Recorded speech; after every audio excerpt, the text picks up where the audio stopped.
got a phone call from the head of beverages for the America's Cup, and she basically said, we've deliberated and we've selected the beverages that are going to represent New Zealand at the America's Cup, and we've chosen 4 alcoholic companies and 2 non-alcoholic companies. The 2 non-alcoholic companies are going to be Coke and yourselves. And I was like, what the fudge?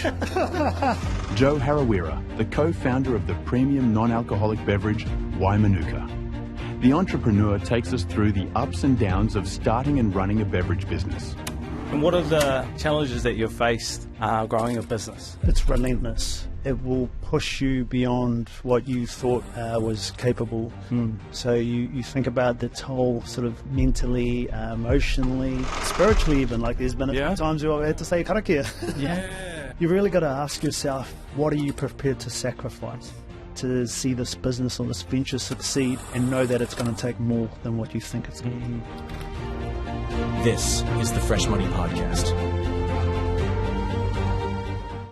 74% of Pasifika, 56% of Māori feel unconfident or unsure when making financial decisions. This podcast is all about opening up the conversation of money and to help everyone get better at it. So if you can please like and subscribe, it's our promise to interview more people who can help and inspire you to become better with money. Please note that this podcast does not constitute financial advice. If you are needing financial advice, please consult a professional or get in touch and we can point you in the right direction.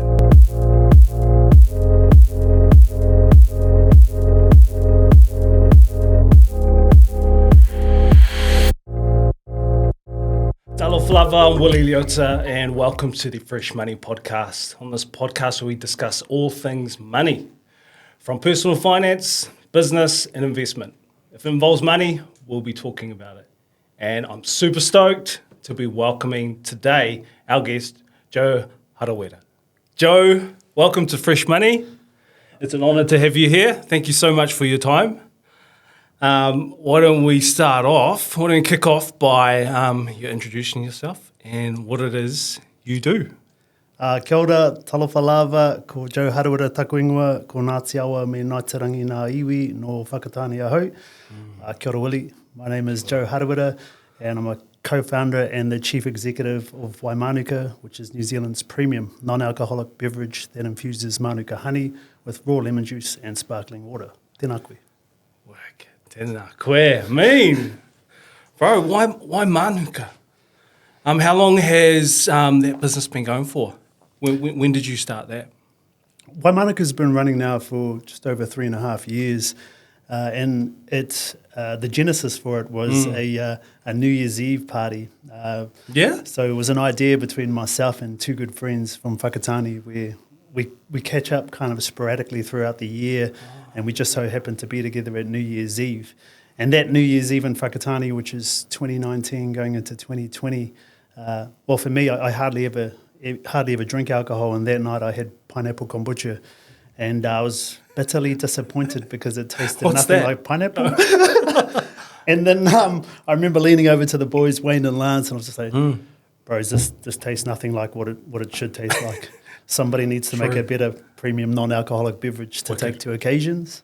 And then it was about 3 a.m. We landed on the concept of combining Mānuka honey with water and creating like an export product or a brand. That was the origin story, really.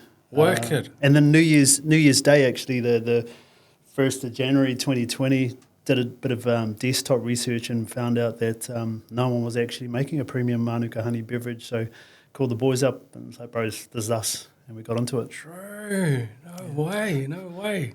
Mean. We'll come back to that. But have you always been an entrepreneur? Tell me a bit about your kind of career. Where did you start in the workforce?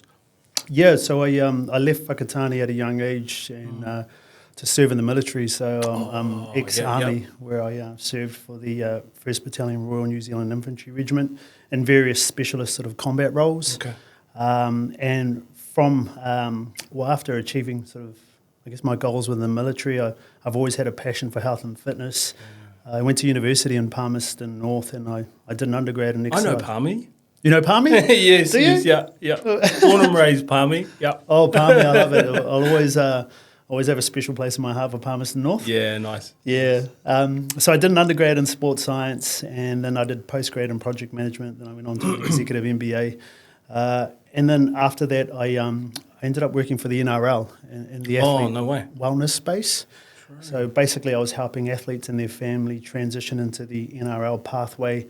And then, I did that for 3 years. And then I ended up working for New Zealand Rugby after that for 5 years. Yeah. But the seed for entrepreneurship and innovation, that was initially planted in 2011 when we went on an international study tour of the US, and we, as an MBA class. Oh, and your studies? Yep. And we spent some time in Silicon Valley with two companies, IDEO, which is a global design innovation company, and Google. And it was at that point where I learned and I met people who had come up with a vision, had brought that vision to life, and now were dominating sort of the market within their respective fields. So I would say the seed for entrepreneurship and innovation was planted back in 2011, and it took a decade for it to manifest into Wai Mānuka. Wicked. So what actually, you have this idea, New Year's Eve. What actually made you decide to, obviously you kind of did a bit of research. There was nothing like that in the market. What actually made you decide to start making something that was a drink? Like, where do you start? Like, I can have an idea. Oh man, I reckon we should make a drink. But then where do you even begin? Yeah, I think for us at the time, it came down to probably three things. Like the first one, we wanted, myself and my two good mates, Lance and Wayne, we wanted a reason to stay more connected as bros, because we found that as we were getting older, we caught up sort of less and less. Yep. And this would give us the opportunity to do that. Secondly, we were passionate about creating something that sort of celebrated our culture and New Zealand heritage, and it was able to leverage off the global reputation that Mānuka honey has. So we knew there was a global market for it. And then thirdly, it was to solve that immediate problem of consumers not having a premium non-alcoholic choice to elevate the occasion when they go to events or celebrations. So those were the sort of three reasons as to why we started. Yep. In terms of the when, I think that's a big part of the backstory too, because in March 2020, that's when lockdown hit.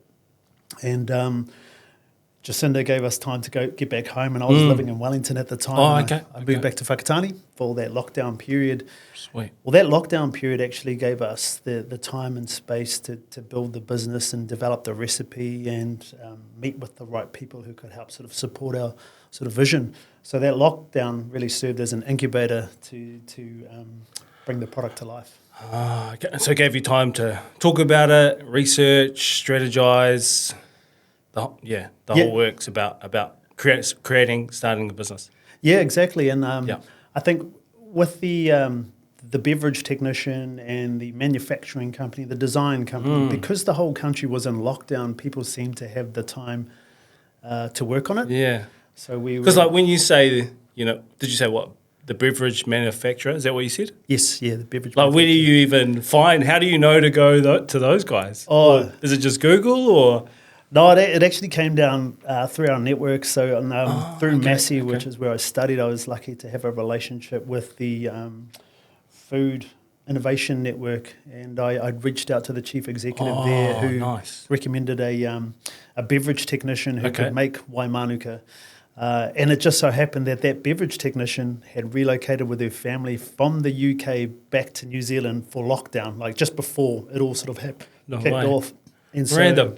She was looking for projects to work on, and we gave her the first project back in New Zealand when she relocated. So that's how it all sort of happened. And then she connected us with the beverage manufacturer. I linked in with a creative design agency. Reached out to a local tā moko artist to help with our Māori iconography, because it was really important to us that our values are woven into the brand story, because that's a big part of what Wai Mānuka is and who it represents. Yeah. And how long did it take from ideation or getting the idea to actually creating something and then having it in a bottle ready to go. This is where the story gets pretty trippy, man. Like, so we were making it throughout lockdown, everything. And then halfway through lockdown, one of our mentors forwarded an expression of interest for beverage suppliers to the America's Cup. So later on that year, America's Cup, the yacht race, was going to be in Auckland. He forwarded the expression of interest on, and he basically said in his email, well, all he said in the email was, hey guys, just wanted to share this with you. It's an example of the opportunities for beverages. Way too soon for you boys, but FYI. And we had a look at the expression of interest as to what the beverage company from America's Cup were looking for. And we were reading sort of the celebration of New Zealand culture, whanaungatanga, which is all about connection and relationships, kaitiakitanga, looking after the environment. It was like, bros, this is like 100% Wai Mānuka, we got to be in here. So we submitted our application. Didn't think too much of it because at that stage we hadn't actually made the physical product. We'd booked in a run, but we didn't have a finished product. Anyway, they invited us to a panel interview, and so I did the panel interview for us, and I was pretty nervous, because none of us come from the beverage making industry. Small town boys from Whakatane. You don't go to school in Whakatane with aspirations of creating a global non-alcoholic beverage and partnering America's Cup. That's just not on the cards. Yeah, true. So, did the panel interview, didn't think too much of it, actually thought we bombed it. And then 2 weeks later, got a phone call from the head of beverages for the America's Cup, and she basically said, we've deliberated and we've selected the beverages that are going to represent New Zealand at the America's Cup, and we've chosen 4 alcoholic companies and 2 non-alcoholic companies. The 2 non-alcoholic companies are going to be Coke and yourselves. And I was like, what the fuck? No way. Bro, so that was our That's surreal crazy. launch to market, was the America's Cup. And you didn't have a bottle? Yeah, and the thing is, I'm not meant to tell anyone that we hadn't made the product yet, because America's Cup said, you sign this thing and then You have a product. Okay, done. And now we've told everyone. So we'll probably never supply America's Cup again. Wow, that's amazing. Yep. That's amazing. So that was the launch to market, and what took it to another level, so that was the end of 2020. Yep. And what took Wai Mānuka to the next level was we did a story for 7 Sharp. Okay. So it just happened to email 7 Sharp off the back of this exciting news from America's Cup. And I was like, oh, hey, we just won the contract to supply America's Cup alongside Coke, and we've never made a beverage, and we're from Whakatane. They replied that afternoon, and we're like, can we run a story on it? Are you available tomorrow? And so they sent Lucas de Jong, who's a great guy, to Whakatane, and he interviewed us and pulled together a story. At the end of that year, so 2020, that 7 Sharp story had over 300,000 views. Like, this is less than 6 weeks. It's insane. And it was the second most viewed story of the year for 7 Sharp, second only to Jacinda Ardern's acceptance speech for when she became Prime Minister. Oh, so that was our launch to market. Wowzers. Yeah. Sheesh. So what happened after that? Were you hustling to get a product ready? Was the pressure on? Because obviously when sometimes when opportunities come, it's like, let's go. And then you're like, oh, now we have to do all the work to meet that expectation. Yeah. Well, at the time that... Or did you have plenty of time? Yeah, at the time that I did the panel interview, we hadn't actually made the physical product, but it was in the pipeline. Oh, okay. And so by the time they came back to us and said, yep, you're selected, that's you, I was like, oh my goodness, thank God, because we've just done a production run, the initial one. Wow. So, we ended up supplying our one small cafe, which is iwi owned in Whakatane, and America's Cup, and that was the 2 accounts that we opened up with at the end of 2020. Wow. So crazy. That's nuts to think about now. It feels like it's so long ago because so much has happened. Yeah.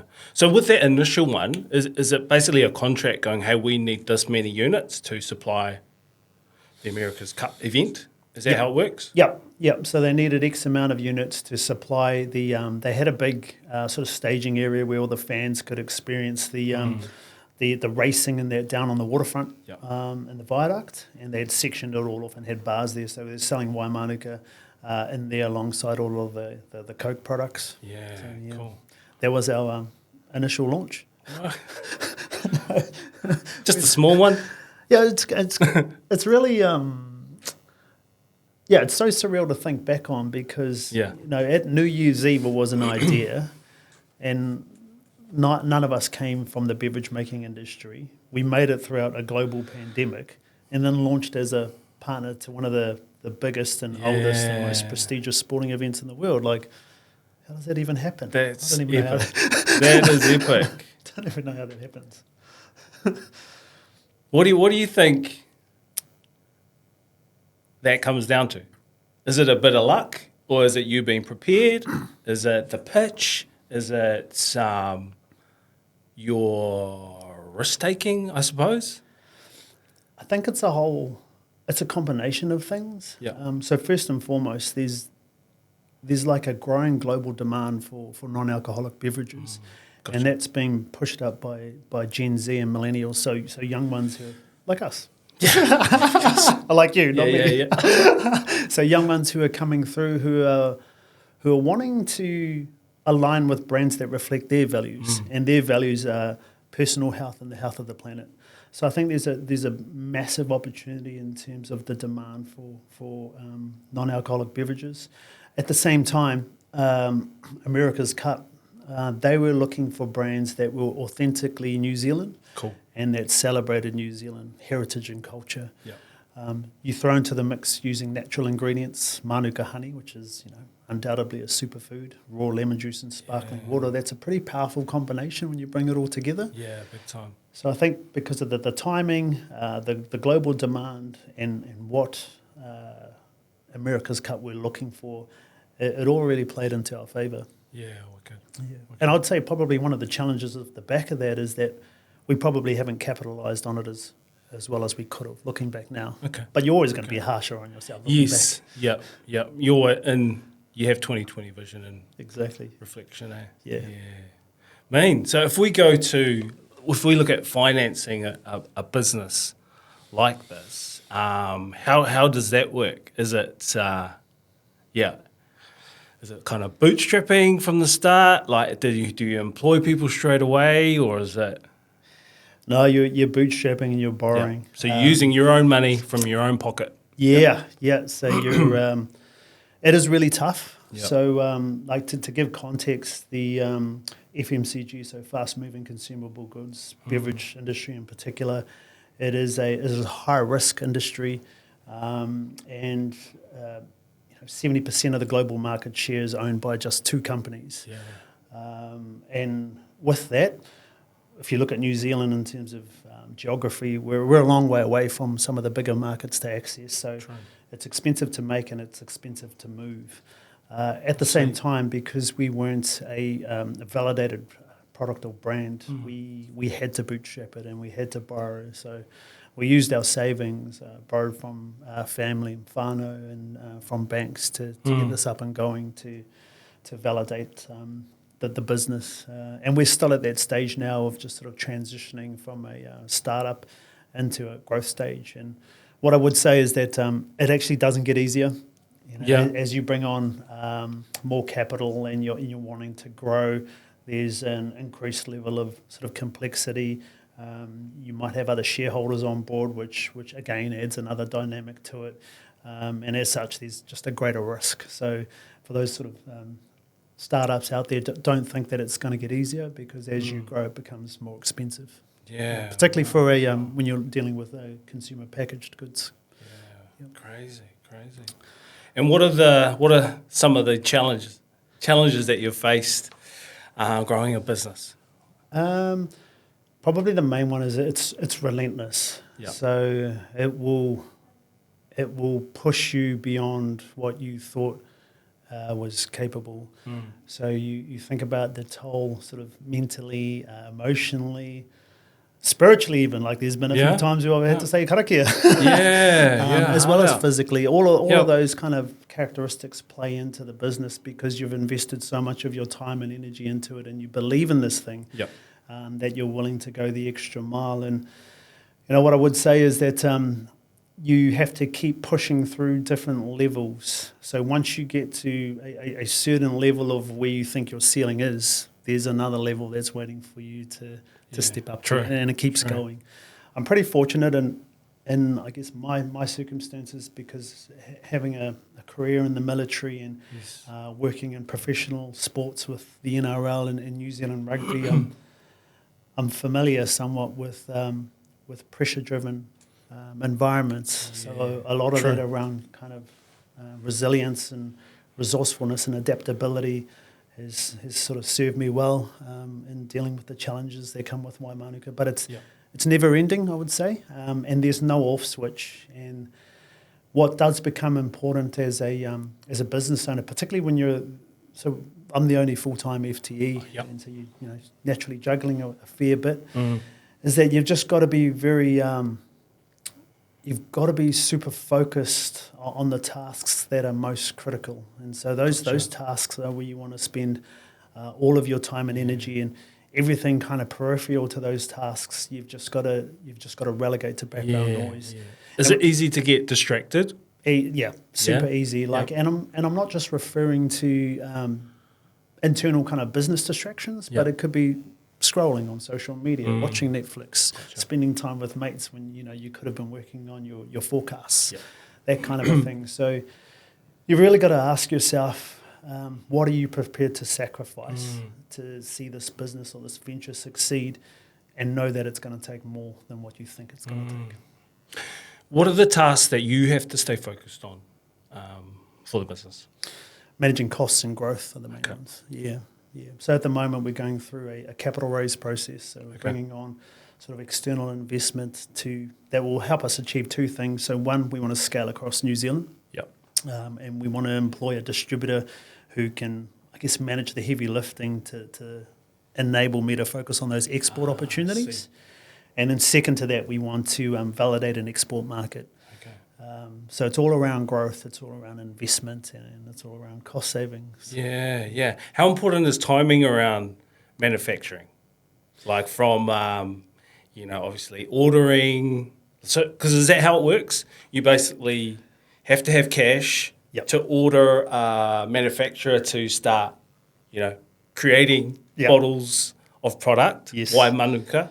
And then you have to get them off the shelf and sell them. And is that when the money comes back, and then you is that the cycle? That's a great question. Is that the rough, they call it cash flow cycle. Yeah. Is that how it works? Yeah, that's a great question, because where we get stung as a small business, so at the moment we're doing our minimum order quantities, so low volumes, because we don't quite have the demand. I see. Therefore, we don't have economies of scale, so we can't sort of command a better price point for the inputs that we purchase. So we would do a production run, and we'd spend the next 4 months paying that run off, as well as managing ongoing costs, operating costs, and so forth. And this is the whole reason why we need to bring on external investment, so that we can increase our production runs, test in new markets, drive down the overall cost of making Wai Mānuka to enable the business to grow. But one cool initiative, and that'd be worth reaching out on to come on here potentially, is Taxi, they're called. They're relatively new. I'm going to meet with them tomorrow, but what they are is they're essentially an overdraft facility where you pay your provisional tax into this platform, and then you can access the overdraft as that provisional tax builds up at a lower rate than what you would from, say, a commercial bank. And there's a lot less admin. So it would give you that sort of working capital to bridge the gap between when you do a production run and when you convert it as a sale at the other end. Because it could be for us, there's probably about a 3-month kind of a gap of holy heck, how do we get through this? We've got customer invoices coming in for this production run but it's gnarly. You're juggling growth here, and it's expensive to grow. You're trying to control your working capital and your cash flow and that, and at the same time you're putting on a brave face when you're talking to investors about this exciting opportunity that exists to disrupt the market on a global level. True. How have you had to change as a business as a leader, as you've gone through this journey with Wai Mānuka? Yeah, I think I've changed in many ways in terms of my leadership. I'm probably a lot more assertive now than what I have been.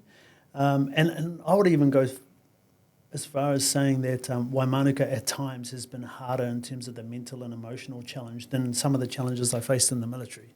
Yeah, So that gives sort of listeners an indication of what they're in for from that kind of emotional, sort of mental standpoint, because your body physiologically doesn't know the difference between stress. You could be operating in a foreign environment and it could be a threat to life, but physiologically your body doesn't know the difference from stress. So I would say that I've become a lot more sort of resilient in terms of my mental toughness as a result of that. And because I'm juggling so much, I feel like I'm become a lot better at sort of focusing on the critical few things that can drive the business forward as opposed to spreading myself too thin. And it's really hard because like a big part of my own sort of personal values set is around whanaungatanga, so relationships and connection. Yes. So I've just got to make sure that whenever I have an interaction with someone, and even though it's not going to lead to anything sort of business related, it's important for me to leave that interaction with our sort of mana intact kind of a thing, even if it just means giving someone the time. Yeah. So that's something that I've had to juggle with on a personal level. But yeah, it's in terms of some of the things that I've been able to sort of develop over the last few years. It's around resilience, adaptability, and resourcefulness. Those same characteristics that I learned in the military. Man. What gets you through those darker days? So yeah, as I was saying, I'm really, really big on sort of personal well-being. So I kind of protect my sleep if I can.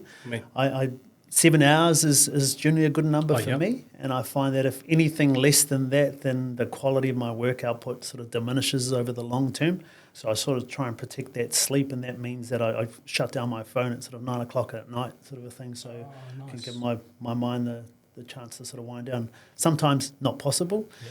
So that's one sort of pillar, is around the quality of sleep. The other one is I eat pretty well, so I eat mostly whole foods and kind of limit sort of takeaways or refined sugars. I do have a sweet tooth though, so always looking for alternatives. I love sort of exercising. That's kind of my out sort of stress release. Nice. So build up a lot of stress with some of the things you're dealing with. In business, I'm able to kind of like let that go through my own sort of personal training and that. And then extending beyond that is like sort of like the important kind of social relationships that I have with like sort of family and friends, and that I keep my circle pretty tight. Wicked. Yeah. So on that, is there such a thing when you go into business as a work-life balance? No, not in the early stages. That's a foreign concept to me. I would say that you've got to merge the two. So work and life is effectively merged, especially for those first few years. For me, there is no off switch at the minute. We're just in that stage of growth where it requires most of my time and energy. I know when I need to chop out for a few hours or even half a day. That's probably the most I'm mentally going to take out of. Most I'm going to like be away from thinking about the business or doing anything. But yeah, there's no, if you want work-life balance, then you need to go and work for someone. Get a salary wage. Yeah. So it doesn't exist in running a business, particularly for the first few years. Yeah, okay. Yeah. What advice would you give to someone who has this burning idea, this passion to create a business, either a product or a service? What advice would you give them? It's a great question, and the reason being is over the last, I'm going to say 12 months or so, I've had quite a few friends within my sort of circle reach out wanting to pursue business ideas. Cool. And my response, and it's probably like becoming a bit of a cynic, I guess, but my response to them, like they sit opposite me and like they're all wide-eyed and talking about this great idea, and I was like, yeah, that sounds really great, and I'm really happy for you, and I'm here to support you, but you've just got to ask yourself the question, you're prepared to like not pay yourself a wage for the first few years? Can you burn through all of your savings? Are you prepared to borrow from banks and friends and family? And you might even have to sell the house. That could be an option later on. So we can answer those 4 questions sort of confidently, then by all means you're ready for the next step, but I'm just sort of sharing the realities with you.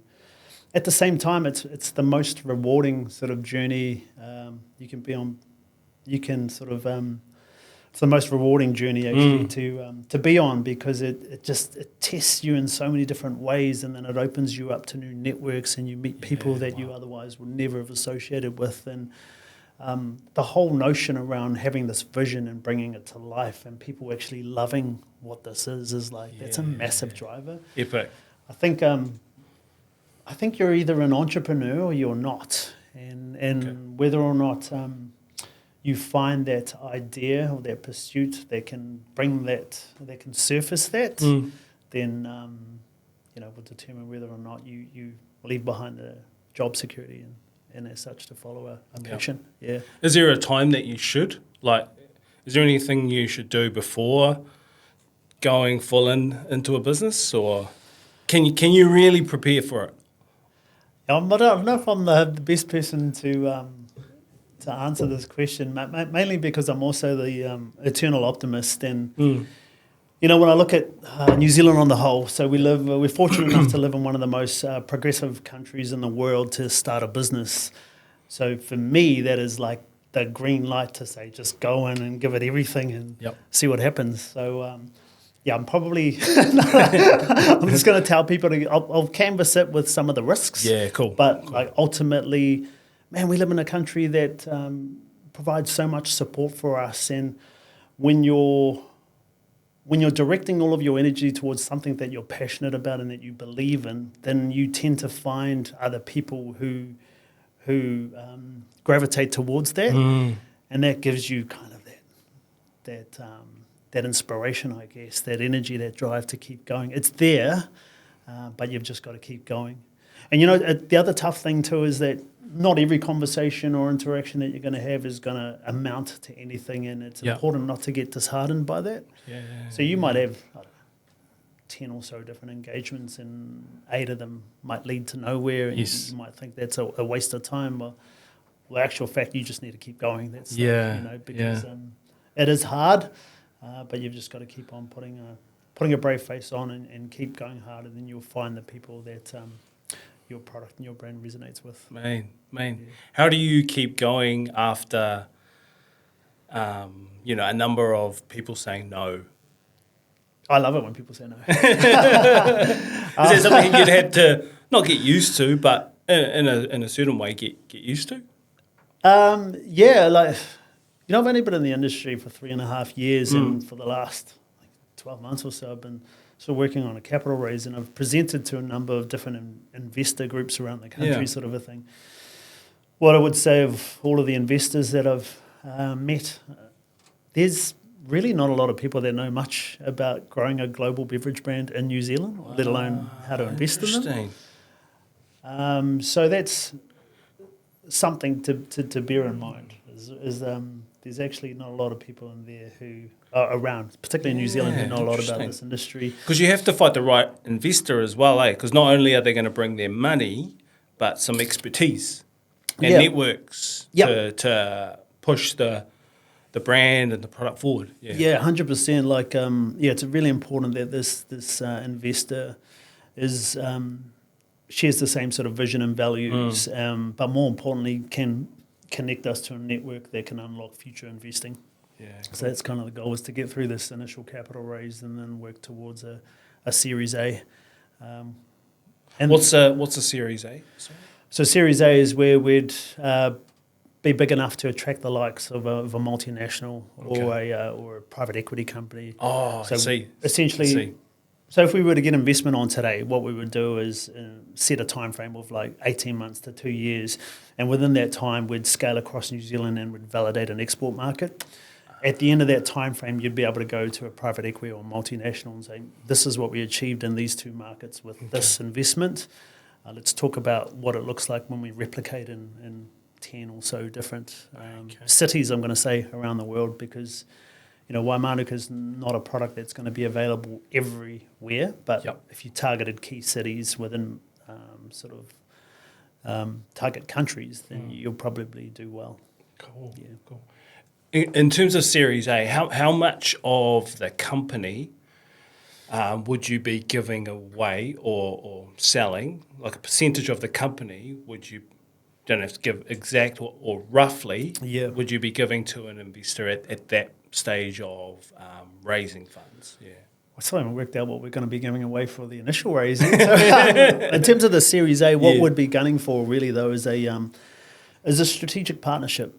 Say if it was the likes of who's a big brand, say a PepsiCo or a Coke, because they have the infrastructure and the supply chain to enable more people to experience Wai Mānuka around the world than what we could by ourselves, then that would look really great from a strategic partnership point of view, because we've tied so much of our culture into the brand that you couldn't just sell the whole company to a foreign investor or a foreign company. It would need to have some sort of quality assurance, particularly around the brand values, to make sure that that's still connected to Aotearoa, which will always be home for Wai Mānuka. Yeah. So initial capital raise, still, that's kind of, we know what we need. It depends, I guess it's in the eye of the investor as to what they value the company and what we're prepared to give away in terms of equity. Series A would be negotiating for a strategic partnership with a big player. Yeah, main. So what are the other roles that your good friends play in the business? So we started the business off with, we started with three. There was myself, Wayne and Lance. Lance exited the biggest business in late 2022. Okay. And what I would say to that is that business isn't for everyone. And so at the end of the day, Lance decided to focus on his day job. Yeah, cool. So he's doing that. And Wayne is my other business partner. He is still a full-time teacher.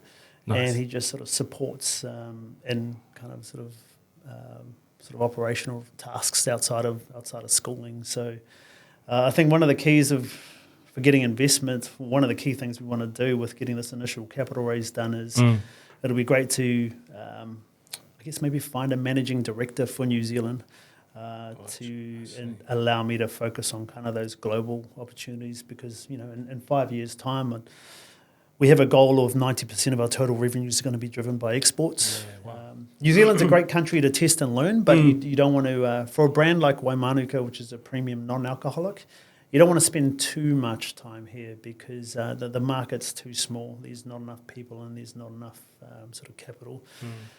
So it's important that we have enough to sort of create that recurring revenue and a baseline gross margin, and then we invest everything else into the export opportunities where there's like a lot more growth. Yeah, cool.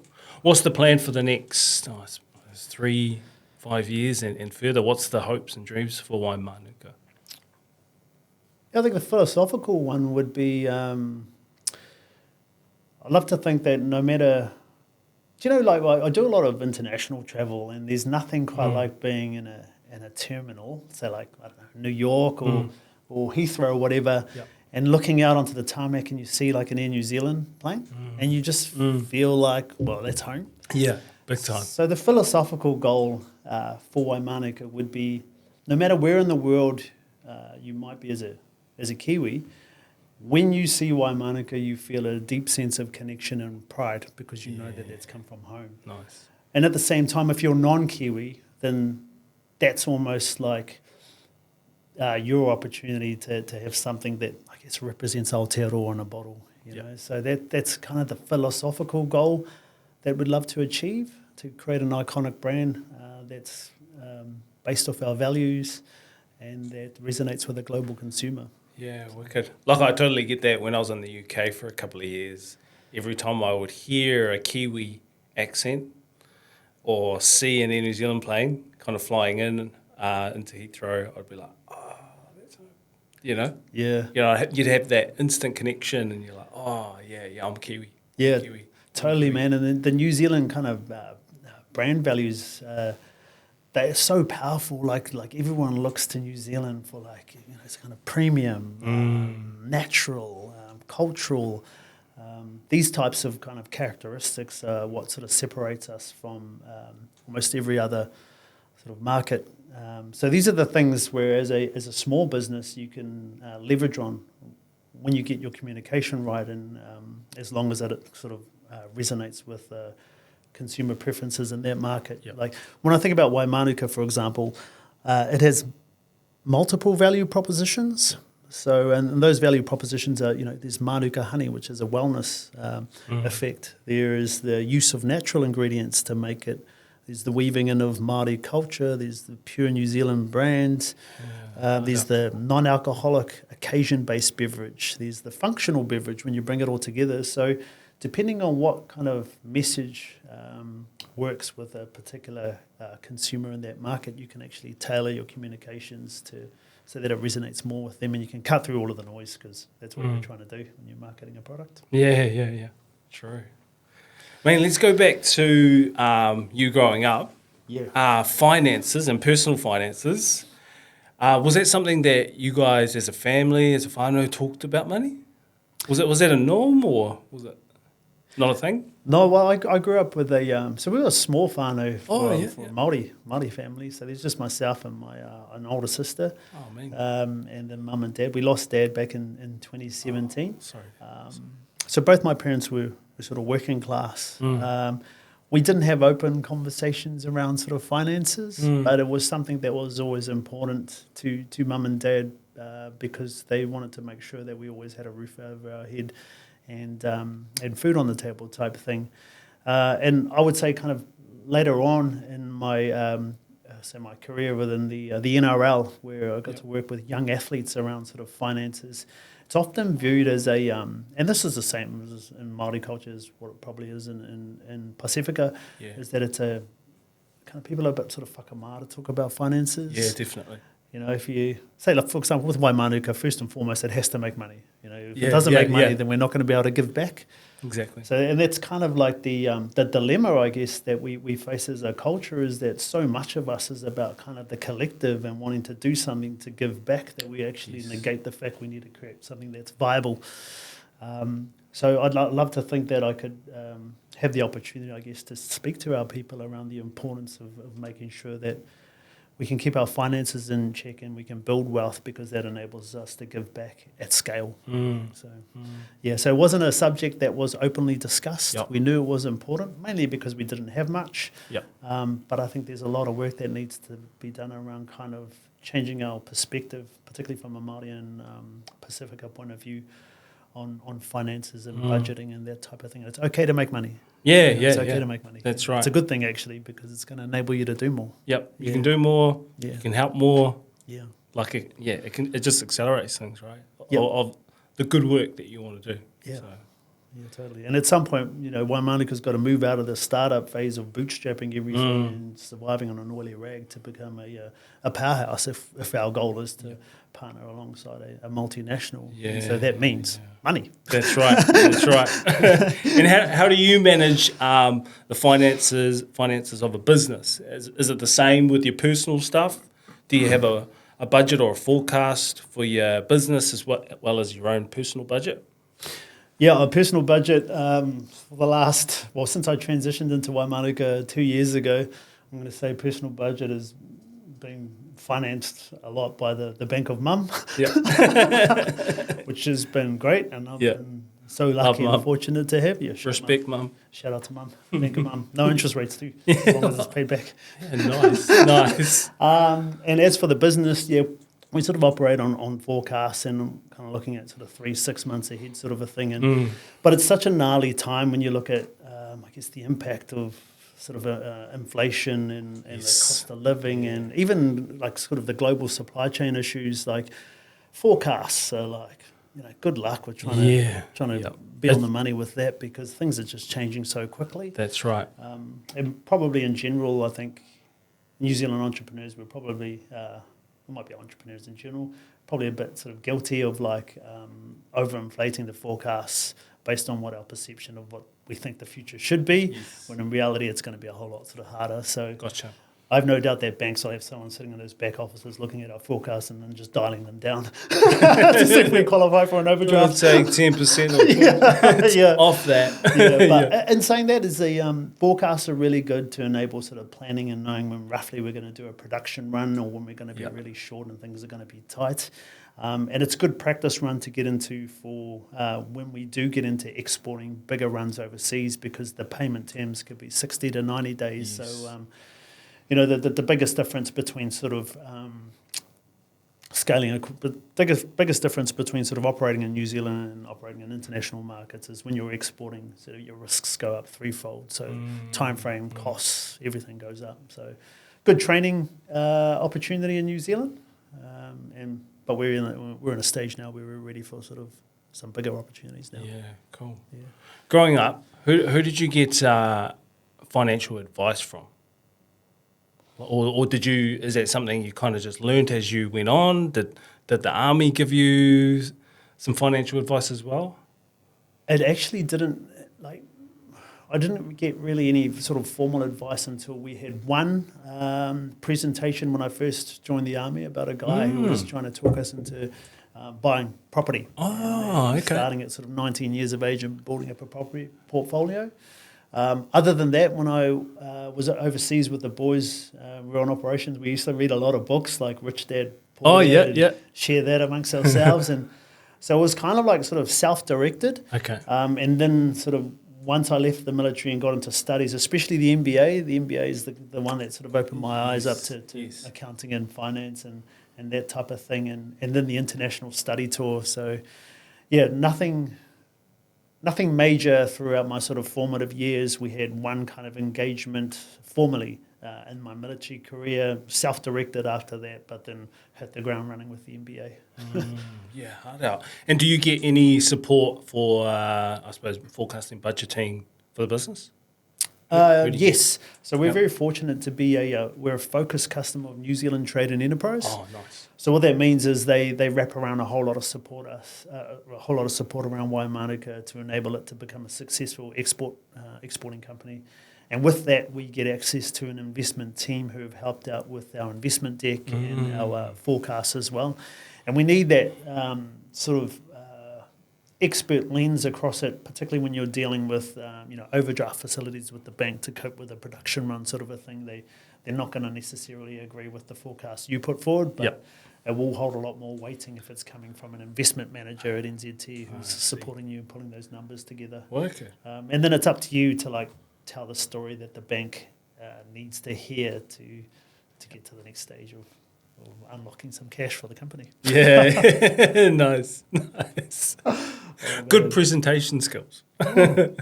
Yeah, just keep smiling, tell them about the potential, keep saying you're almost there. We're almost at the top. See the top of the mountain, almost there. Oh man, I wish... that's correct. I was just going to say, I wish that there was a... it would have been funny to do... I don't know if there was what sort of test it would be, but to do a test of your anxiety level before going into business versus doing another test sort of 3 years into it to see what the difference is. Yeah. Because I can honestly say that the things that might have upset me sort of 3.5 years ago and upped my levels of anxiety... But there's just nothing now. It's just man. That's little now to me. Yeah. It's just is the house on fire? No, not yet. We're good. When you're falling, you're like, have I hit the bottom yet? I'm still good. I'm still falling. Or maybe I don't want to see my anxiety level. So, but that's funny because, the stuff you would have sweated over in the past it's not really that big a deal, and it all comes down to perspective at the end of the day. Yeah. Hey, what do you think Māori and Pasifika struggle with talking about money?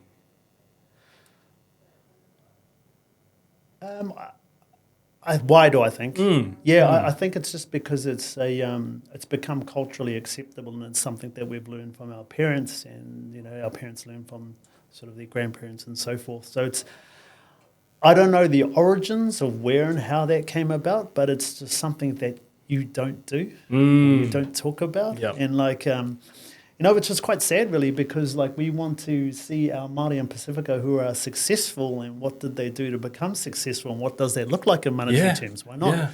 Versus some of the challenges that we've learned around kind of, when things go wrong with some bad investments as well. We need to elevate that story too. So it'd be great to be able to get to a place where everyone feels comfortable about talking about finances and money and things like that, because it's really important. And I think it will change. Yep. And like with platforms such as this and more people talking about it, we can normalize it. Yep. But it's going to take time. I'd love to see something happen within kind of the schooling system, particularly that sort of intermediate age group where they're transitioning into high school. Cool. So they're becoming sort of little tattoos at that kind of age, and that's where we can sort of get in front of them and then teach them about these things, and hopefully it provides sort of the those kind of foundational skills that will help them to thrive in future. Yeah, man. What money mistakes have you made? Jeebus. Money mistakes. Yeah. What's an example? Like maybe a bad investment, or spend too much money on shoes or clothes, or I've become pretty good on. You invest in KFC too much. Or? I'll tell you one of my most recent. So, how like most investors would tell you not to. Tell you to spread your sort of wealth and diversify your investments. I've gone the opposite now, and I've put all my eggs into one basket. So I've invested everything into Wai Mānuka, and what everything looks like is borrowing, savings, bank of mum, and I've just like literally sold my house like it goes unconditional today, or a rental home. I've got a rental home in Wellington. Wow. And why this is a all in. Yeah, all in. Why this is quite a funny sort of money story, and one to learn from, I guess, is. So about a month ago, 6 weeks ago, when I was kind of going through the mindset of selling my house, I approached a real estate agent down in Wellington, and then she came back to me and said, look, it could go between, because it's a 2-bedroom little apartment in Wellington in Eastbourne. Oh, nice. Yeah, quite a nice spot. That's a great spot over there. Yeah, it's got great views over the harbour. And she came back to me and said, like the market's still quite tricky. I can see it going for between sort of 520 and 570. And I was like, okay, yeah, cool. Well, that's the benchmark. At the same time, she just notified my tenant. And the tenant came back to me and said, look, I'm really interested in buying this for 510. And then I was just like, we're going to go to market and see what it's like. Yeah. Anyway, fast forward sort of 6 weeks, and I'm selling it to the tenant for 510, but it'll be less than 20 odd K commission for the real estate. So I could have like saved myself $20,000 if I like kind of knew what I know now, sort of a thing. Yeah. But that's a good lesson for listeners, I guess. But I don't really sort of splash out on anything too ostentatious. Yeah. I was going to say, do you have something that you like to spend money on? Or like? Nice kai. I like eating quality food to give me good energy. Yep. But other than that, the last few years, it's been no real sort of disposable income to use it kind of anywhere else. Everything's going into the business. Cool. Right now. Cool. Yeah. And so on that note, do you consider yourself good with money? Because a lot of people have good, indifferent, bad ideas of how they think they are, but they might actually be good. Yeah, I think I'm good now because I've been forced to be good. Okay. So when I was at New Zealand Rugby, I had it was a 6-figure salary role, and I was like pretty comfortable. Yeah, had a good life, and it took me to be in to transition into Wai Mānuka and to have nothing, to like not even pay myself, to realise, wow, man, I was wasting so much of my my income on some nebulous things. Yep. So I think I've got a lot better by not having it. Yep. And I'm kind of looking forward to the day of when I do have it, to see how I sort of respond, because I think it's taught me a lot around kind of valuing every dollar. Like when I think about Wai Mānuka, we've got to make sure every dollar counts. Yep. Whether you're investing into production or marketing especially, because it's really expensive, you need to make sure that what you're doing in that marketing space is intentional and it's aligned to your strategy. You're not just doing things for the sake of doing it. Yep. Otherwise, you're just burning through cash, and that's really easy to do when you're dealing with a product like Wai Mānuka, and you just cannot afford to make those sorts of mistakes. So I think it's made me more sort of prudent and careful with what and where I choose to sort of invest now, which hopefully would kind of influence my sort of personal spending habits when the time comes. Yeah, wicked. It's interesting you say that, because there is this kind of concept called income inflation. Yep. Like the more you earn, the more you spend. Yep. Yeah, like, and I've seen it over the years when I was a banker. Like I kind of, moved from a teller to being a personal banker and then account manager. I saw the levels of income. Yep. Like they, I just got to look after a portfolio of higher people who earned a lot more money, like, $400,000, $500,000 a year. Yep. But I could see there was this kind of correlation between income and spending. And I was like, man, that's crazy. And it's not until people have a project or a goal or focus that they go, sheesh, that dollar has to count for something. Yeah. Right? And you're talking about the marketing dollar. Like, I can't just throw it out there, right? Because we've got heaps of money. Yeah. We're going to get heaps of revenue. I can't just do that because I'm not sure. Yeah. And it has to count. Yeah, that's a really good point. And it's kind of like politics, though. When you look at a politician, and I like to think that politicians get into that industry to do better in terms of their values and wanting to lead by their values. But at some point, something kind of changes in their makeup, and whether or not it's a sense of entitlement or whatever. Same as business. So that income inflation point. I like to think that because I grew up in small town Whakatane where we still have no traffic lights, and I feel way more comfortable rolling around in rugby shorts and jandals, that I'm not going to change too much. Yeah. And then I think it does come back to also your bigger why or your bigger purpose. Like ultimately, like Wai Mānuka is just one vehicle that's going to help me get to where I want to be in future. Like I'd love to think that I could be a serial entrepreneur who brings a whole lot of sort of products and services to market that also have like a social impact, particularly around the areas that I care about, which is like sort of the well-being kind of wellness space at an individual and community level, and something that can impact communities for the long term and at scale. So to do that, we're going to need a whole lot more capital and a whole lot more sort of successful products and services. Yeah, man. On that, you talked about, other aspects of, your life and being, well-being.